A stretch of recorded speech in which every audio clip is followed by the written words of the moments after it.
வெற்றி துளசி சீரியல்ல இப்போ ஒரு வேற லெவல்ல மாஸான எபிசோட் வந்திருக்குன்னே சொல்லலாம். மிஸ் பண்ணாம ஃபுல்லோடையும் கேளுங்க. இந்த வீடியோ பிடிச்சிருந்துச்சுன்னா லைக் பண்ணி நம்ம சேனல் கண்டினியூவா ஆதரவு வந்து தாங்க. தியாக்கு மோனிகா வீட்ல சாப்பாடு வந்து ஊட்டி விட்டுட்டு இருக்காங்க.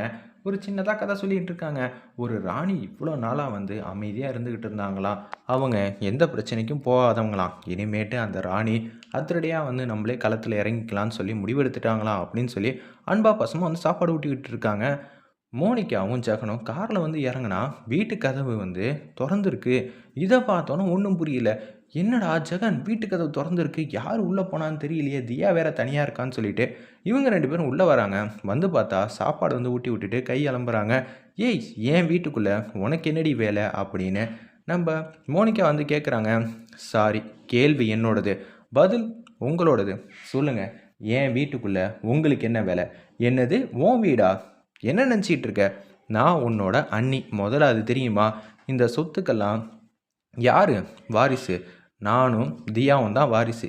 ஏன்னா, அவரு என்னோட புருஷன். ஸ்ரீகாந்த் என்னோட புருஷனா இருக்கிறப்ப, உனக்கு சொத்துல பங்கே கிடையாது. தெரியுமா? அப்படின்னு சொல்றாங்க. உன் பேர்ல மொத்தமா 2டே 2 ப்ராப்பர்ட்டி தான் இருக்கு. பாக்கி இருக்கிற நூத்துக்கணக்கான ப்ராப்பர்ட்டிக்கு சொந்தக்காரி நானும் தியாவும் மட்டும் தான். நான் நெனச்சா என்ன வேணாலும் செய்யலாம். என் வீட்டுக்குள்ள என்ன கேள்வி கேட்குற அதிகாரம் உனக்கு யாரு சொன்னா? அப்படின்னு சொன்னோனே, என்னடா அது சத்திய சோதனையா இருக்கு. என்ன யாரு குடுக்குற தெம்புல பேசிக்கிட்டு இருக்க? அப்படின்னு ஜெகன் வந்து பேசும்போது, சாரி மிஸ்டர் ஜெகன். தேவையில்லாம சத்தம் போட்டு பேசுனீங்கன்னா, உங்களுக்கு தான் நஷ்டம். எனக்கு நஷ்டமே கிடையாது. பார்க்கலாமா? சரி, மோதி பார்க்கணும்னா சொல்லுங்க. நீங்க இந்த வீட்ல இருக்கீங்களா? நான் இந்த வீட்ல இருக்கேனா? இந்த ஒட்டுமொத்த சொத்துக்கும் யார் வாரிசுங்கிறத நிரூபிச்சு பார்க்கலாமா? ஏன்னா, நீங்க ஒன்றும் சொந்த காசு போட்டு சம்பாதிக்கல. நீங்க செலவு பண்ணுறதுக்கு அதிகாரம் கொடுத்துருக்காங்க. அவ்வளோதான். எனக்கு கீழே இருக்கிற சாதாரண ஒரு ஆள் தான் ஜெகன். எனக்கு மேலெல்லாம் உங்களுக்கு உத்தரவு போடுறதுக்கெல்லாம் ஒரு தகுதியும் கிடையாது மிஸ்டர் ஜெகன் அப்படின்னு சொன்னோன்னே, என்னடி இப்படியெல்லாம் பேசிகிட்டு இருக்க அப்படின்னு சொல்லி கேட்ட உடனே கடுப்பாயிட்டாங்க. என்ன ஸ்ரீகாந்த் கம்பெனியில் வேலை பார்க்குற சாதாரண ஒரு ஸ்டாஃப்னு நினச்சிங்களா? ஸ்ரீகாந்த் ஒட்டுமொத்த சொத்துக்கு நானும் நம்ம தியாவும் தான் எல்லாமே. அப்படி இருக்கும்போது என்னெல்லாம் பழையபடி வேலையை விட்டு தூக்குனியே, அது மாதிரிலாம் தூக்கலான்னு கனவு நினச்சிக்கிட்டு இருக்கியா? அப்படின்னு சொல்லி கேட்ட உடனே ஜெகனுக்கே ஒன்றும் புரியல. சரி, நீங்கள் இனிமேட்டு தியாவை என்கிட்டேருந்து பிரிக்கணும்னு நினச்சிங்கன்னு வச்சுக்கோங்களேன், இந்த ஒட்டுமொத்த சொத்தும் என்னோடது. நானும் தியாவும் கோர்ட்டுக்கு போனால் என்ன ஆகும் தெரியுமா? போனா என்ன? இது என் வீடு. என் வீட்டில் உங்களுக்கு என்னையா அதிகாரம்? என் வீட்டுக்குள்ளே இருந்துக்கிட்டு என்ன கேள்வி கேட்குறது நீ யார்? மரியாதையாக வெளியில் போங்க. வெளியில் போகும்போது நடந்து போகணும். கார் கூட என் புருஷனோடது அப்படின்னு மாஸ் பண்ணுறாங்க நம்ம துளசி அந்த இடத்துல. உடனே என்ன பண்ணும் எது பண்ணும் சுத்தமாக புரியல. ஏய் என்னடி ஓவரா பேசிகிட்டு இருக்கேன்னு சொல்லி மோனிகா வந்து சத்தம் போடுறப்ப ஜெகன் வந்து தனியாக வந்து கூட்டிகிட்டு வந்துடுறாங்க. மோனிகா இப்போதைக்கு சத்தம் போட்டு பேசினா இவ ஒன்றும் பழைய துளசி மாதிரிலாம் கிடையாது.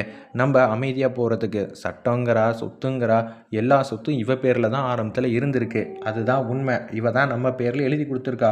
நம்ம தியாவை விட்டு கொடுத்துட்டோம். அப்படி இருக்கிற சூழ்நிலையில் நம்ம தியாவை கூட்டிகிட்டு வந்துட்டா அவள் சொத்தெல்லாம் அவளுக்கு வேணுங்கிற மாதிரி கேட்டுட்டானா நம்மளால் எதுவுமே பண்ண முடியாது.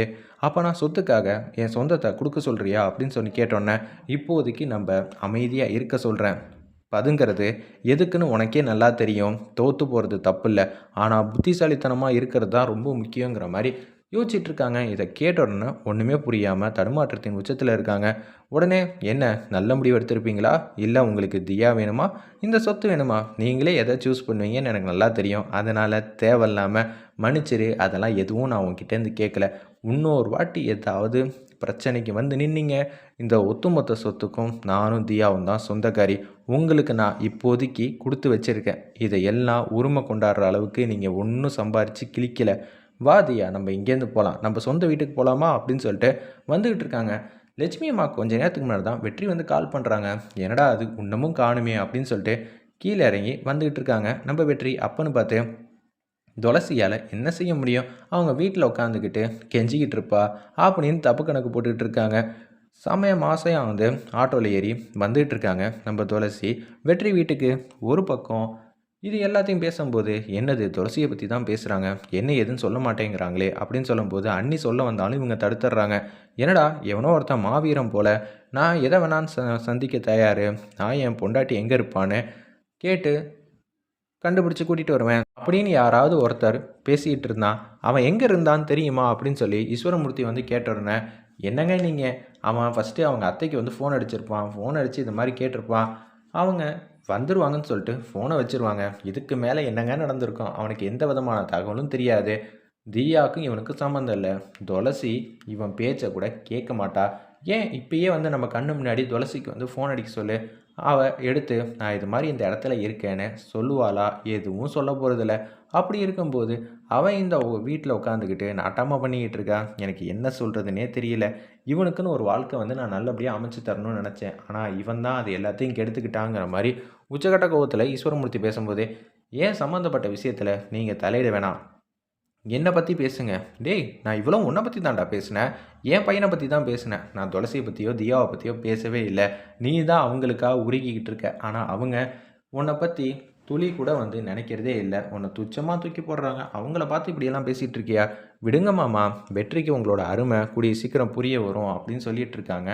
அந்த இடத்துல அபிராமியும் நம்ம மீனாட்சியும், மாதம் ஆட்டோ வந்து நிற்கிது, என்ன பண்ணுவா, அவள் மட்டும்தான் தனியாக வருவா அப்படின்னு சொல்லும்போது, கொஞ்ச நேரத்துக்கு முன்னாடி தான் மீனாட்சி, சாரி அத்தை, என்னை மன்னிச்சிருங்க, தியா எங்கே இருக்காங்கிற விஷயத்த சொல்லி தான் ஆகணும்னு சொல்லிட்டு வெற்றிக்கிட்ட நடந்ததெல்லாம் சொல்கிறாங்க.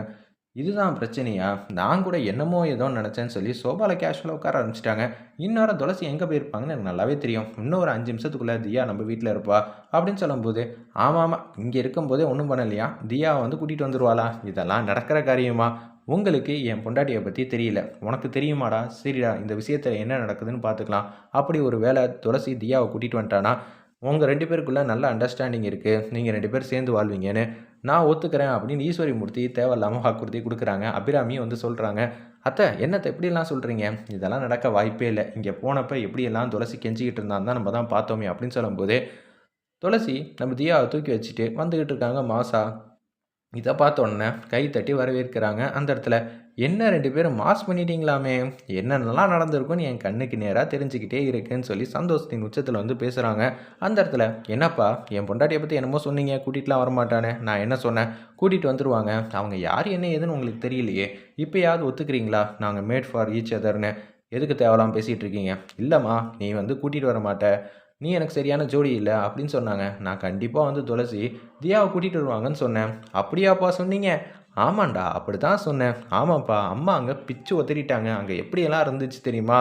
இனிமேட்டு நீ பேசுனேன்னு வச்சுக்கியேன், அதுக்கப்புறமேட்டுக்கு நீ எந்த விதமான சொத்துக்கும் உனக்கு சொந்தம் கிடையாது. அதுக்கப்புறம் வீடுலேருந்து எல்லாத்தையும் நான் வாங்கிடுவேங்கிற மாதிரி நம்ம துளசியம்மா வந்து பேசுனாங்க. இதை பார்த்த உடனே ஈஸ்வரமூர்த்தியும் அபிராமி ஏஞ்சி நிற்கிறாங்க. என்னங்க, என்னென்னமோ நடந்துருச்சு, இவளா இப்படி பேசுனா என்னால் யூகிக்கவே முடியலங்கிற மாதிரி யோசிக்கிற மாதிரி காட்டி இந்த எபிசோடை வந்து வேறு லெவலில் மாஸ் பண்ணியிருந்தாங்க.